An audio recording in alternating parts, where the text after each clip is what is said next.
कहानी की शुरुआत में हमें 2005 का समय दिखाया जाता है, जहां पर कुछ मिलिट्री ऑफिसर किसी एक्सपेरिमेंट के ऊपर चर्चा कर रहे थे। इनमें से एक ऑफिसर कहता है कि हम लोग अपने बेस्ट ऑफिसर, पायलट या सोल्जर का इस्तेमाल नहीं कर पाते क्योंकि यहाँ पर कोई जंग नहीं होती। इससे पहले या तो वो रिटायर हो जाते हैं या मारे जाते हैं, और हमें ऐसे बेस्ट लोगों की बहुत ज़रूरत है जो वक्त आने पर दुनिया के काम आए।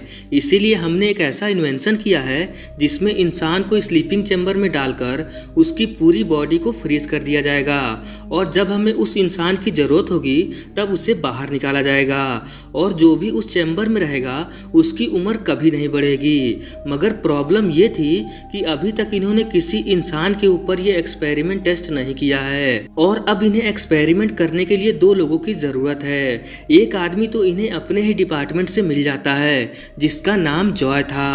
जॉय हर काम में बहुत कमज़ोर था और इसकी कोई फैमिली भी नहीं थी। दूसरी एक लेडी थी जिसका नाम रीटा है, जो लोगों को बेवकूफ़ बनाने में माहिर थी। इसीलिए ऑफिसर लोगों ने इन दोनों को चुना है, क्योंकि अगर कहीं इस एक्सपेरिमेंट में कुछ खराबी हुई और इनकी जान चली गई तो इन्हें कोई पूछने वाला नहीं था, क्योंकि अभी ये एक्सपेरिमेंट प्राइवेट है। ऑफिसर लोग इन दोनों को एक्सपेरिमेंट वाली जगह पर ले आते हैं और इन दोनों को चैम्बर में सोने को कहते हैं। मगर तभी रीटा को डर लगने लगता है, जिस पर जॉय इसे समझाता है कि डरने वाली कोई बात नहीं, क्योंकि ये एक्सपेरिमेंट हमसे पहले जानवरों पर हो चुका है। इसके बाद इन्हें स्लीपिंग चैम्बर में सुला दिया जाता है, और कुछ दिन बाद इस एक्सपेरिमेंट के हेड को पुलिस ड्रग के सिलसिले में पकड़ लेती है। इसके बाद इस एक्सपेरिमेंट वाली जगह को बाबा का बुलडोजर आकर तोड़ देता है, मगर अभी भी रॉय और रीटा स्लीपिंग चैम्बर में थे। धीरे धीरे वक्त बीतता है और यहाँ के लोगों का मानसिक विकास कम होने लगता है। ऐसे ही करते करते समय आता है 2505 का, जहाँ पर सभी लोग बेवकूफ़ होते हैं। इनके अंदर संस्कार नाम की कोई चीज़ नहीं होती।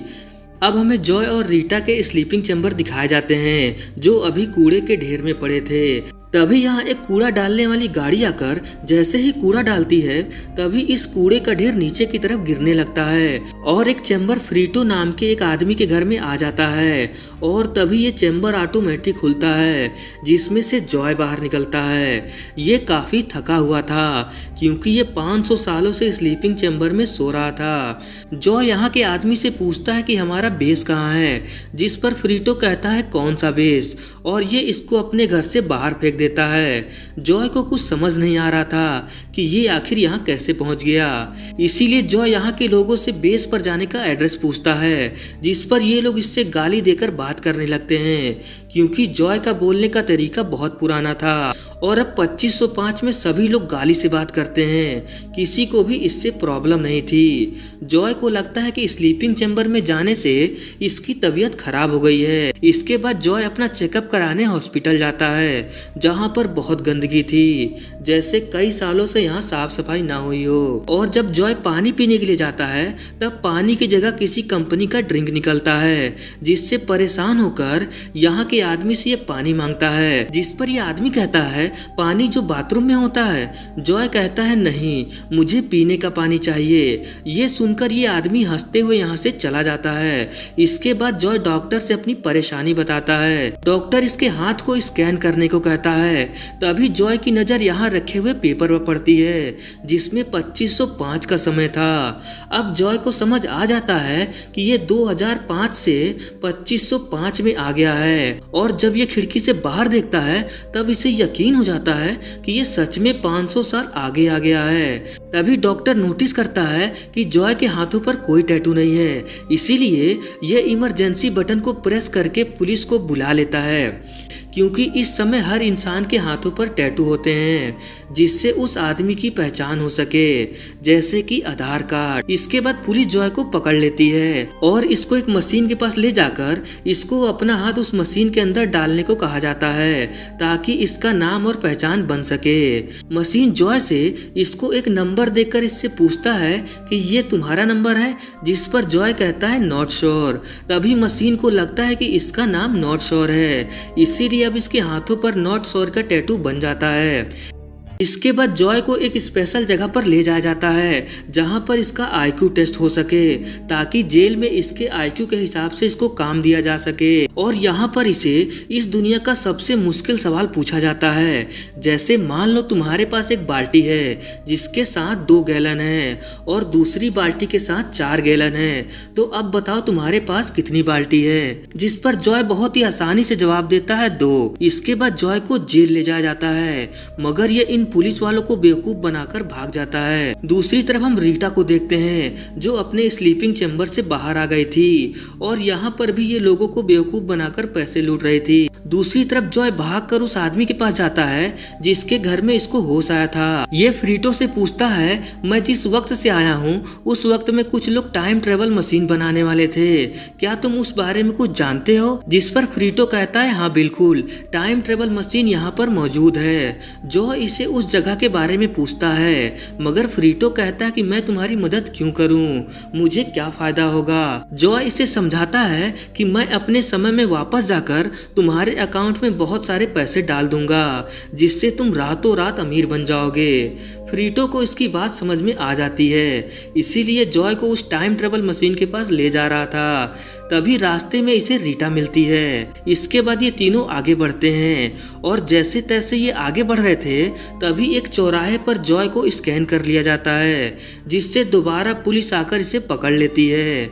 और इस बार जॉय को पुलिस स्टेशन नहीं ले जाया जाता बल्कि इसे व्हाइट हाउस ले जाया जाता है, जहां पर इसे बताया जाता है कि तुम इस दुनिया के सबसे ज्यादा आईक्यू वाले इंसान हो। जिस सवाल का जवाब तुमने जेल में दिया था वो सवाल इस दुनिया का सबसे कठिन सवाल था।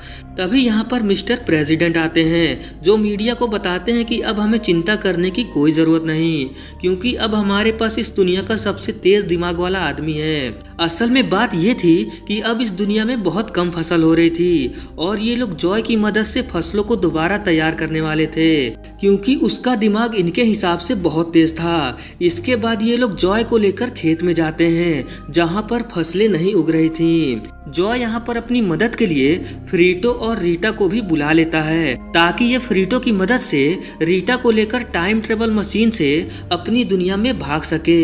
मगर जब ये फ्रीटो का दिया हुआ नक्शा देखता है तब उसमें फ्रीटो का बेवकूफ होने का पूरा प्रमाण था। अब इन्हें खुद उस टाइम ट्रेवल मशीन को ढूंढना होगा, तभी ये दोनों यहाँ से अपनी दुनिया में जा सकते हैं। इसके बाद जॉय इन खेतों की फसलों को चेक करता है, तब इसे पता चलता है कि ये लोग फसलों में पानी की जगह ड्रिंक डाल रहे थे, इसी के कारण फसलें नहीं हो रही थी। जॉय इन्हें फसलों में पानी डालने को कहता है, मगर अब इस दुनिया में पानी कोई नहीं पीता, यहाँ तक कि बच्चे से लेके बूढ़े तक सभी लोग एक कंपनी की ड्रिंक पीते हैं। जॉय इन लोगों को समझाने की कोशिश करता है कि हमें फसलों में पानी डालना होगा तभी फसलें उगेंगी, मगर ये लोग इसकी बात नहीं मानते क्योंकि ये बहुत ज्यादा बेवकूफ थे। तभी जॉय भी एक बेवकूफी वाली बात कहता है। ये इन्हें बताता है कि ये फसलों से बात कर सकता है और फसलों ने ही इनसे पानी मांगा है। ये बात इन लोगों को समझ आ जाती है। इसके बाद फसलों में पानी डालना शुरू होता है, मगर कई दिनों बाद भी फसल नहीं उगती। दूसरी तरफ उस ड्रिंक कंपनी को बहुत नुकसान हो रहा था। बहुत सारे लोग उस कंपनी में काम करते थे, अब उनके पास कोई काम नहीं, इसीलिए वो लोग जॉय को सजा देने की मांग करते हैं और लास्ट में जॉय को मौत की सजा सुनाई जाती है। कुछ दिनों बाद वो दिन आ जाता है जब जॉय को मौत की सजा देनी थी, जिसे पूरी दुनिया लाइव देखेगी। दूसरी तरफ रीटा और फ्रीटो को पता चलता है जॉय ने जो फसल उगाई थी उसमें से पौधे निकलने शुरू हो गए हैं, जिसके बाद ये दोनों भागकर उस जगह जाते हैं जहां पर जॉय को मौत की सजा मिलने वाली थी। ये दोनों एक कैमरामैन को लेकर उस खेत में जाकर वहां की वीडियो को इस जगह पर लाइव चला देते हैं और जब पूरी दुनिया इन फसलों को देख रही थी तब जॉय की सजा माफ हो जाती है, क्योंकि इसी की वजह से दोबारा फसलें उगना शुरू हुई हैं। इसके बाद जॉय रीटा से कहता है अब हमें टाइम ट्रेवल मशीन का इस्तेमाल करके अपने समय में चलना चाहिए, मगर रीटा इसे मना कर देती है क्योंकि इसे ये दुनिया पसंद आ गई थी। तभी यहाँ के प्रेसिडेंट जॉय को वाइस प्रेसिडेंट बनाने की घोषणा करते हैं मगर जॉय कहता है कि मुझे यहाँ से अपनी दुनिया में जाना है, जिसे सुनकर यहाँ के लोग बहुत उदास हो जाते हैं क्योंकि इन्हें जॉय से बहुत उम्मीदें थी। ये लोग एक एक करके इस दुनिया की प्रॉब्लम जॉय को बताने लगते हैं और ये कहते हैं कि अगर तुम हमें छोड़कर चले गए तो हम कभी भी इन प्रॉब्लम से नहीं निकल पाएंगे। ये सब सुनकर जॉय बहुत इमोशनल हो जाता है और ये यहीं पर रुकने का फैसला करता है। कुछ दिन बाद इसकी और रीटा की शादी हो जाती है और अब ये अमेरिका का प्रेसिडेंट है और इसी के साथ ये फिल्म ख़त्म हो जाती है। अब आप सोच रहे होंगे कि आखिर उस टाइम मशीन का क्या हुआ। तो देखिए, ये पूरी दुनिया बेवकूफ़ों से भरी पड़ी है जिनका IQ बहुत कम है। तो आपको क्या लगता है ये लोग कभी टाइम ट्रेवल मशीन बना पाएंगे? बल्कि इन्होंने टाइम ट्रेवल मशीन के खिलौने बनाए थे, जो लास्ट में ये तीनों उस नकली टाइम ट्रेवल मशीन पर बैठकर पूरी दुनिया घूमते हैं। दोस्तों, ये एक कॉमेडी मूवी है, इसीलिए सब चलता है। तो चलिए मिलते हैं किसी और वीडियो के साथ।